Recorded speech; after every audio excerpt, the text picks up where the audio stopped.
One crisis after another for Donald Trump's administration, some of his own making, others, like the mass shooting in Las Vegas, out of his control. My guest here in Washington is the Republican Congressman Don Bacon. How long is he going to put up with a president who's proved so divisive to so many?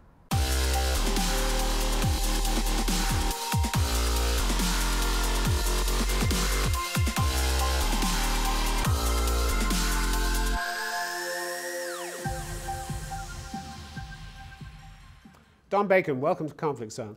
Thank you for having me.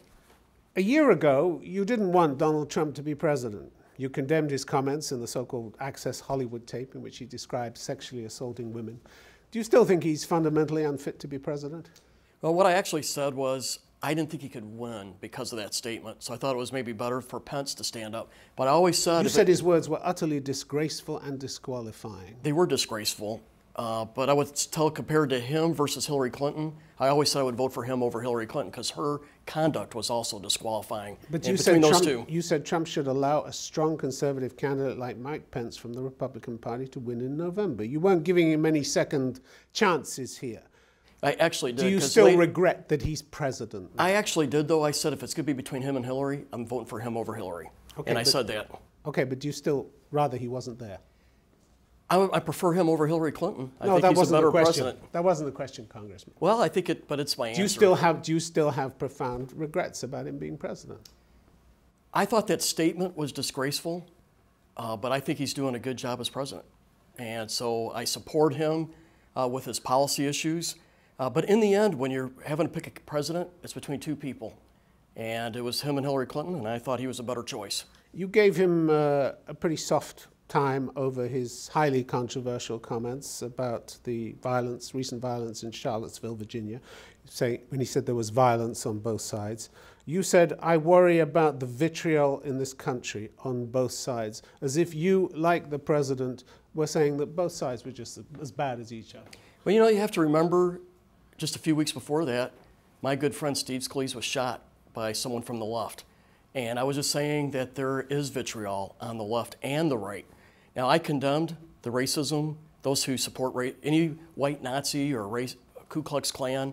I condemned what the president did too. And I think what he meant was that there is vitriol on both sides, and I think both sides got to do it better. You seriously think there's an equivalence between Nazi white supremacists shouting, "Jews will not replace us," and those who oppose them? There's an equivalence between them? No, there's not an equivalence. And I would have been on the side of those protesting, but they should not have done it in a violent way. And I think that was the president's comment. Who did the most violent? Who drove a car and killed a protester? And he was wrong. And you know what? Those were the white supremacists. And he should be held accountable. And the president condemned white Nazis, Ku Klux Klan, and I did too. But there is vitriol on both sides, and we saw with Steve Scalise getting shot by someone who was inflamed by leftist groups. In the wake of Charlottesville, 5 U.S. Joint Chiefs issued unprecedented public condemnations of white supremacist groups. Not both sides. They didn't talk about both sides being violent or vitriol on both sides. They didn't equivocate. But you couldn't bring yourself to do that, could you? You took the president's line. I condemn white Nazis, Ku Klux Klan, period. But you basically implied that there was fault on both sides. Because this is what I said. You can protest Nazis and Ku Klux Klan. I would have protested with those folks, but we do not have a right to violence in doing that. I believe in Martin Luther King's message of peaceful protest, and we need to see that. When you're protesting, even when we're on the right, we do not have a right to go to violence. That was the intent of my comments. Other people in your party were much stronger in their condemnation of both of what the president said and what the white supremacists were doing. Senator Lindsey Graham warned that Trump's words were dividing Americans, not healing them. Senator Bob Corker, chair of the Foreign Relations Committee, he questioned the president's stability and competence. Senator Marco Rubio, Mr. President, you can't allow white supremacists to share only part of the blame. It's your duty to call out evil when you see it, isn't it? You know what? Nazis are evil. I'll make it clear here if it's not clear enough. Nazism, Ku Klux Klan, both are evil. And you think the president made that point? Yes, he made that statement. He didn't say evil. He condemned Nazis and Ku Klux Klan. But I think the intent of his comment was, even when we protest against them, we should do it in a peaceful way. We don't want violence as part of our So why do you think his own party condemned him? Why do you think his business councils collapsed? Why do you think the president of the AFL-CIO said, I cannot sit on a council for a president who tolerates bigotry and domestic terrorism? You know, I give them the right to speak their mind too on that. I think it's all right to disagree on this stuff. I believe the president was making it clear that Ku Klux Klan groups, Nazi groups, are abhorrent. But you accept that his comments horrified people in America and around the world, and senior members of your party. I think there's media folks like you who like to twist those words, and I think that's part of what's going on. I'm not twisting anything. I'm quoting the words he said. But he did say. He said there were fine people on both sides, didn't he? You know, fine people among the. And I think he should have been more clear what he was saying. But I take his statement honestly when he said that Nazis and Ku Klux Klan were abhorrent.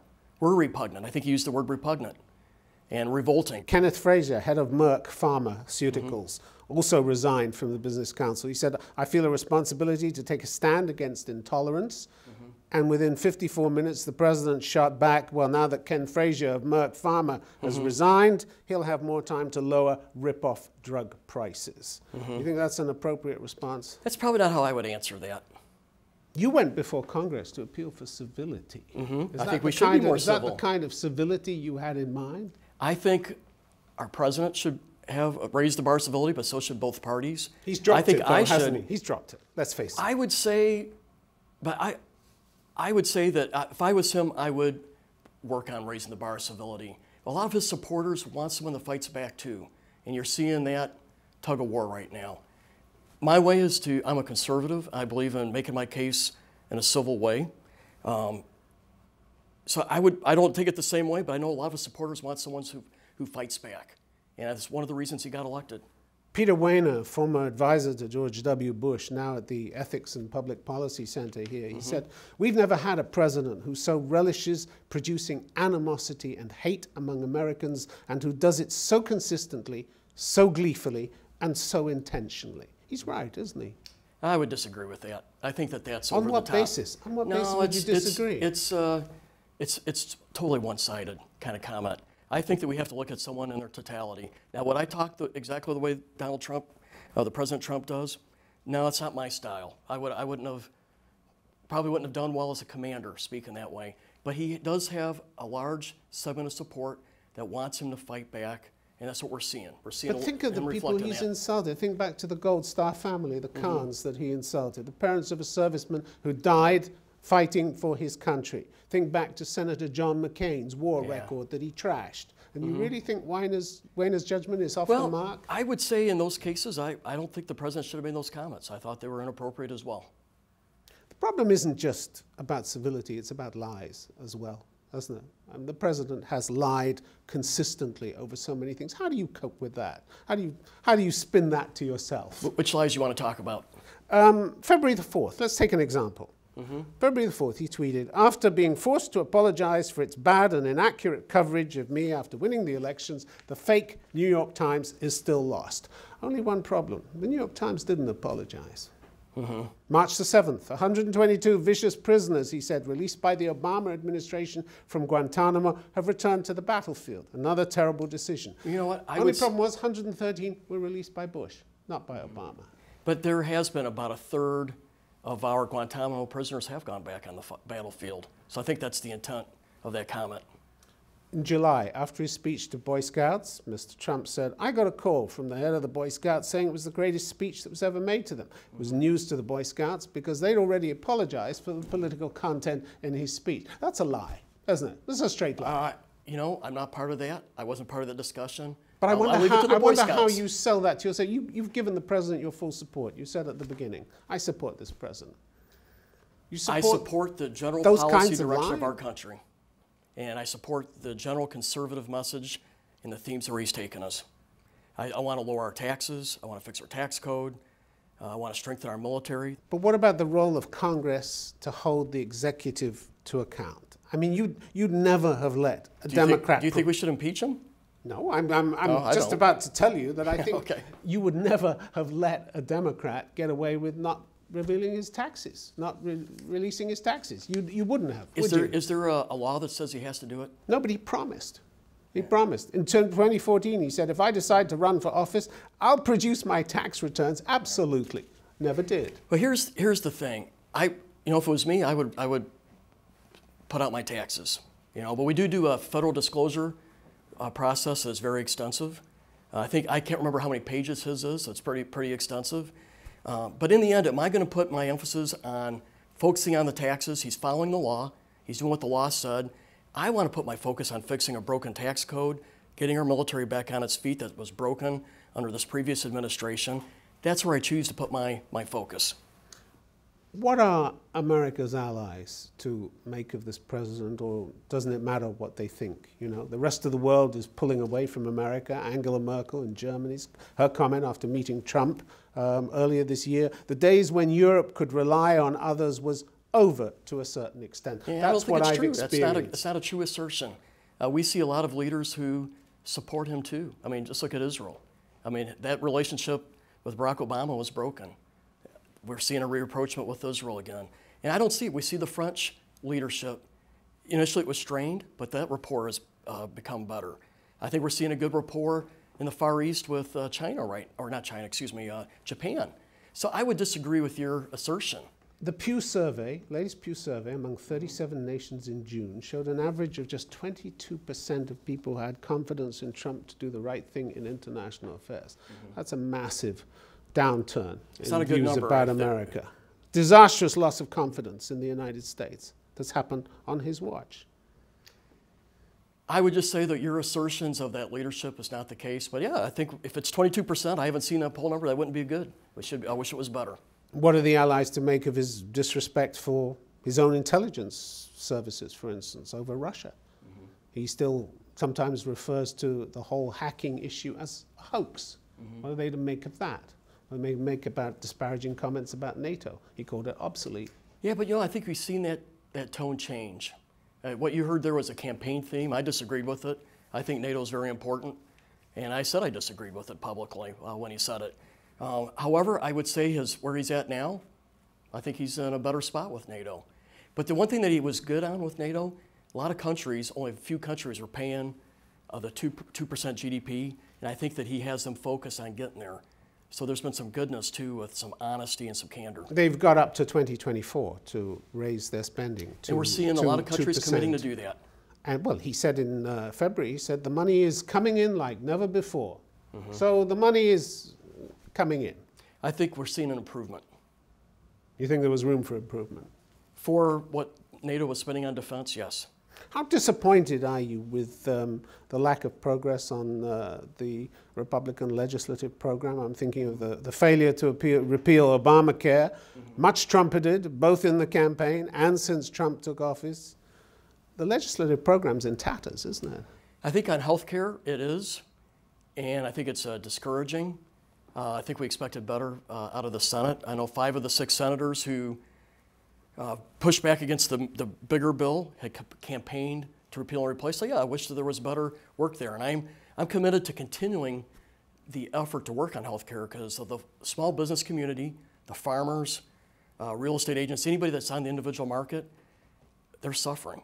A lot of them are paying $30,000 a year in premiums and then even more with deductibles. So we have to fix that. But there was huge hype, wasn't there, Congressman? Well, I think there was a pledge. The president's beautiful plan was just waiting to be implemented, wasn't it? There was a commitment to get this done, and we did not get it done. So my view of it is, instead of taking one big bite at the apple, like we were trying to do, we need to do multiple different bills that are smaller, more targeted, because the folks who are on the individual market are crying for relief, and we can't just walk away. So I'm committed to continuing working on health care, and we have 24 different bills that I am supporting, co-sponsoring, that will provide some relief to those that are they're on the individual market, because we committed to it.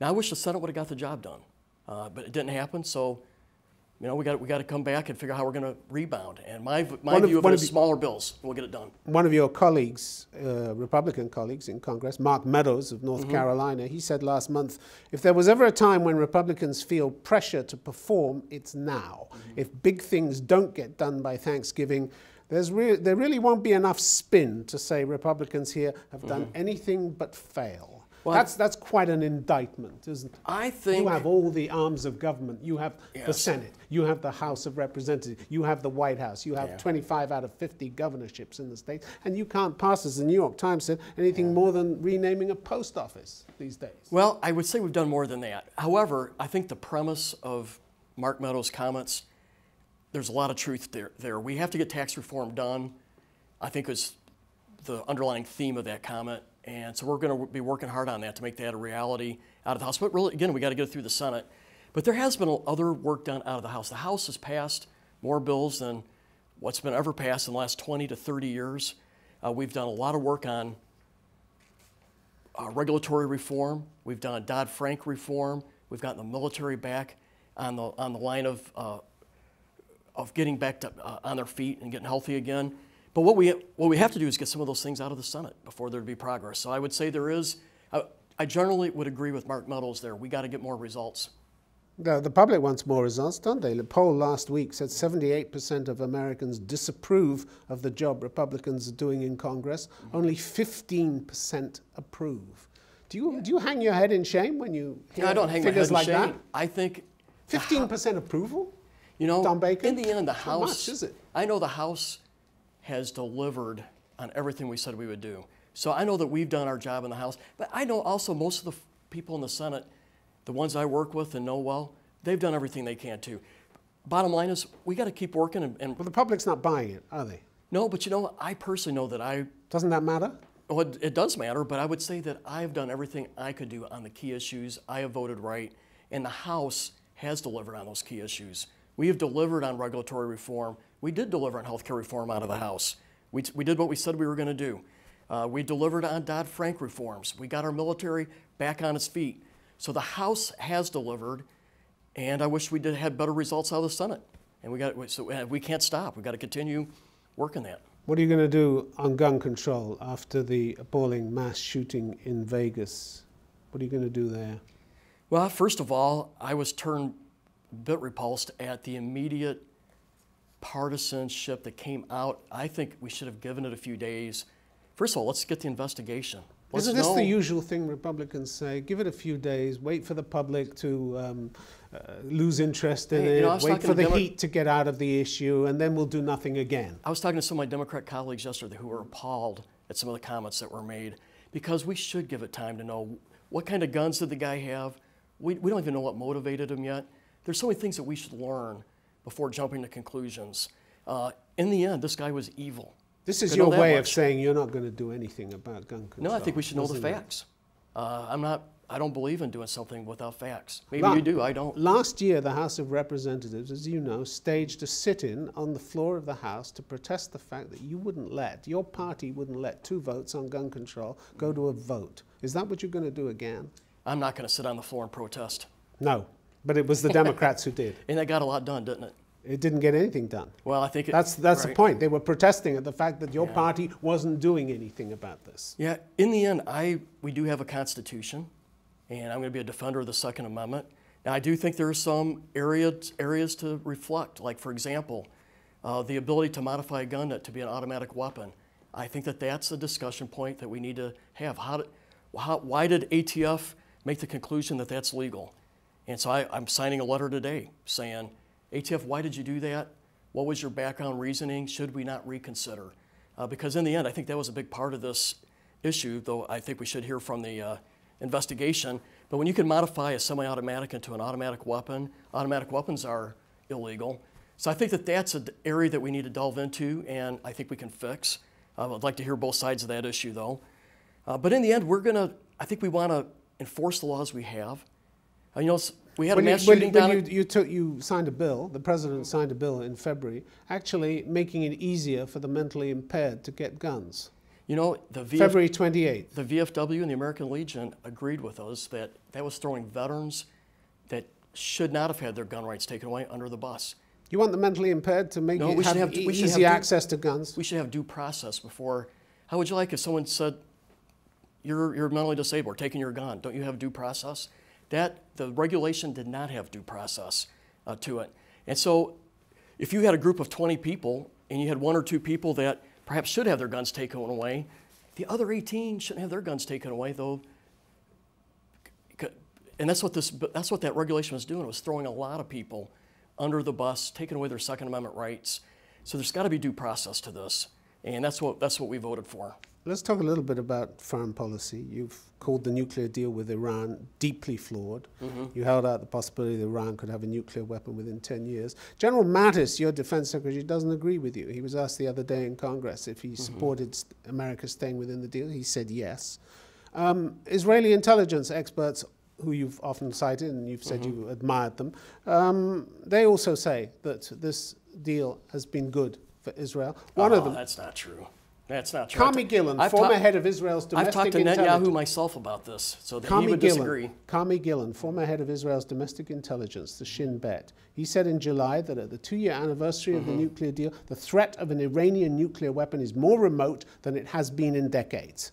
I just know Prime Minister Netanyahu, and I met with his team this summer, think that agreement is deeply flawed. It's going to give Iran a nuclear weapon roughly in 10 years or legitimize a nuclear program. They were months away. It's delayed it enormously, if it ever happens. I think in the end what we did is we kicked the can down the road to legitimize Iran getting a nuclear weapon, and we give them $150 billion back immediately. So they got everything they wanted right up front for a promise for something down the road.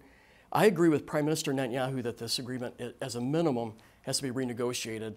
We should never say it's agreeable to us that Iran have a legitimate nuclear program. Iran has dismantled and removed 2/3 of its centrifuges. What's wrong with that?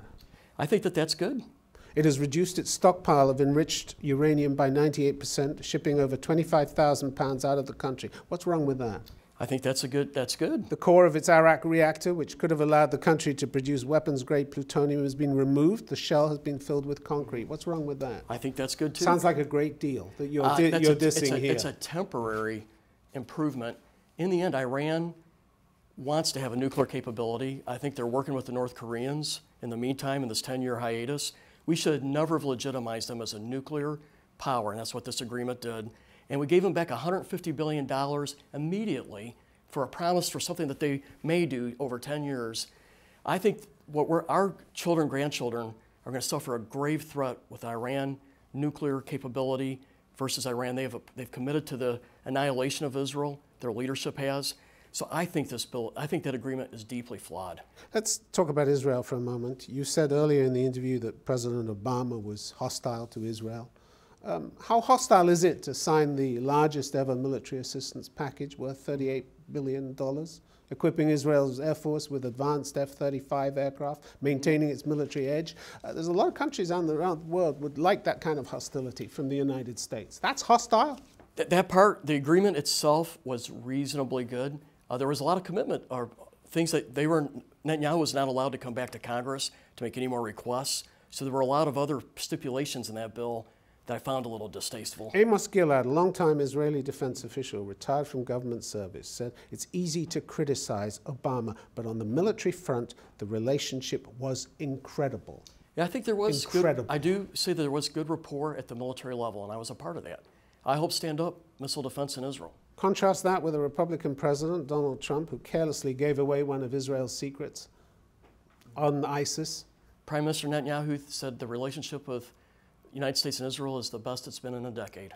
And may also have endangered the source of that intelligence. You think that was an intelligent thing for the president to have done? Yeah, we should be very careful when we're talking about classified information. I would agree. Aren't you worried, Congressman, that when in future people look back, if this presidency ends badly, people are going to look back and think, who gave Donald Trump an easy time? Who failed to hold him to account? Who didn't criticize him like some members of your party are criticizing? Aren't you worried that you're going to be on the wrong side of history here? You know, I believe in criticizing when it's right, and I don't believe in jumping on a bandwagon. In the end, this is what I want to do. I want to get tax reform done. I want to get. You think you're actually going to get tax reform done, given the record so far? I'm going to work hard at it. And I want to continue working on reforming our healthcare system that is broke. I want to work on getting our military strong again. And that's where I put my focus. A lot of folks like yourself evidently want to focus on the Twitter and this and that. I don't think that in the long run is constructive. I want to get big policy issues done, and that's where I'm putting my focus. But that's what I campaign in our district to do. Aren't you disappointed with where you've got to here? Disappointed in what? Disappointed in the legislative program that we talked about. It's in tatters. Well, I am disappointed with the president who keeps changing his mind about everything. I am that nobody can disappointed that believe. the Senate did not get health care reform done. I am not disappointed that the House performance, we have passed every bill that we set out to pass. So I feel good about what we've done out of the House. And granted, we have a two-house system, so we got to get things through the Senate. And I agree that is disappointing. Congressman Don Bacon, it's been good to have you on conference. Thank you. Thank you very much. Have a good day. Thank you. Thank you.